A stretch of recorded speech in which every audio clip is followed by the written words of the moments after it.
Good morning, everybody. Welcome back to my channel, or good afternoon or good evening, whenever we're watching this video. So today I am going, or right now I'm actually headed off to Corpus to visit one of my clients. Typically I would do these things over the phone because I did check in with him to see exactly what he wanted to do. He wanted me to go over there so that we can look at his policies together, see if we can add another one. But I've come to realize that with these specific clients, they work better when it's more hands-on, and whenever I'm actually there in the room with them, they can understand what I'm saying rather than everything kind of just going in one ear and out the other whenever we're on the phone. So without further ado, thank you so much for being here. Thank you so much for tuning in.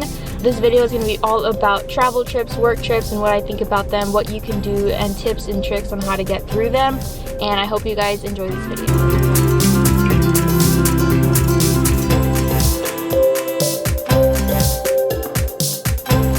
So I just got done with my client that I was going to help out here in Corpus, and I can't wait to tell you guys about it right now. What is up, you guys? So it is raining pretty bad over here in Corpus, but I just wanted to update you guys on what exactly happened. So like I mentioned, I came all the way over here, which is about 2 hours from me, to visit a client, right? You know, when I showed up, I could just see it on his face of relief. And what's even funnier is that his daughter-in-law at the end of everything actually told me that he had been stressing all weekend and he couldn't wait till I got there so that way we can fix his policy. What I did was a couple things. I changed his personal information, so all his address, updated everything on the personal side.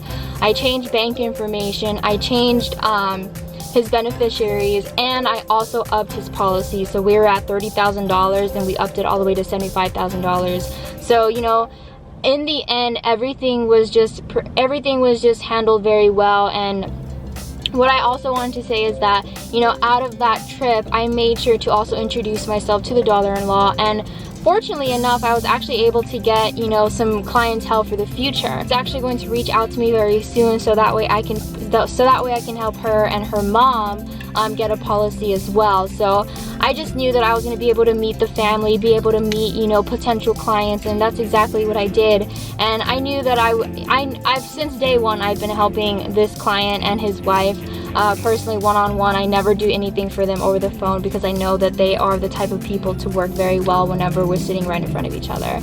So I personally go above and beyond for my clients. You know, you have it in your schedule to go above and beyond for your clients. I would recommend it as well.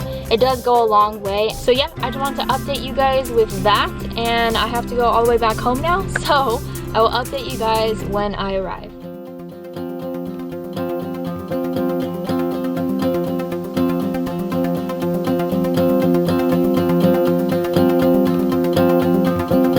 So are travel trips or work trips essential?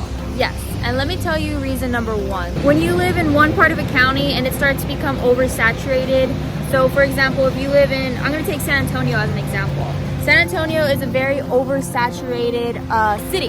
And so you want to go to nearby counties, maybe an hour, 2 hours, 3 hours away. It's so important to, one, build your book, build your clientele. You're able to get more referrals like that as well. And you know what? You know, you want to plan them accordingly. So you want to make sure that you have the expenses, one, to do so. Two, you want to make sure you have enough leads to do that. So if you know that you're going to plan a travel trip, make sure that you're having enough opportunity in front of you. So I would suggest to buy maybe 10% more leads than what you usually do for a travel trip. Also, I would recommend to grab a group of agents who are in the same team, and you know, do it together. That way you can split the expenses. Everybody can go their own part. That way you can get a cheaper Airbnb, cheaper hotel. A couple of tips. So whenever you do a travel trip and you are out and about, find a really nice place to stop and work sometimes, kind of, you know, cool off. Don't just be working nonstop. Take a 10-15 minute break at a nice cafe and kind of just cool down. Give yourself just give yourself a little break. Number two would be, don't forget to have fun. I know that in our line of work, we forget to have fun, and that's something that I need to take my own advice on. I forget to make this, you know, not so serious. Number three would be to always pack a bag, a luggage. I don't care if you're going an hour away from home or 2 hours away from home, just always pack a luggage with you with an extra set of clothes and your bare necessities, because sometimes a travel trip can run all day, and even though you're an hour or 2 hours away from home, maybe you'll end your last appointment at like 10 p.m. and the last thing you want to do is drive 2 hours back home. So luckily you have a luggage with you, and just find the cheapest hotel and sleep there. I always take a luggage with me, not even if I'm going to somewhere that I know that I can stay out of families. I will always have a luggage with me because you just never know. So trust me, it's going to come in handy. And the last tip, guys, is to just have really good GPS. I can't tell you how many times, even with my GPS, that I've gotten lost and I've taken the wrong turn, and it's just awful. So just have really good GPS, and that would be it. But alright guys, I'm going to go ahead and end the video here. I'm going to go back home, and I will see you guys tomorrow. Bye.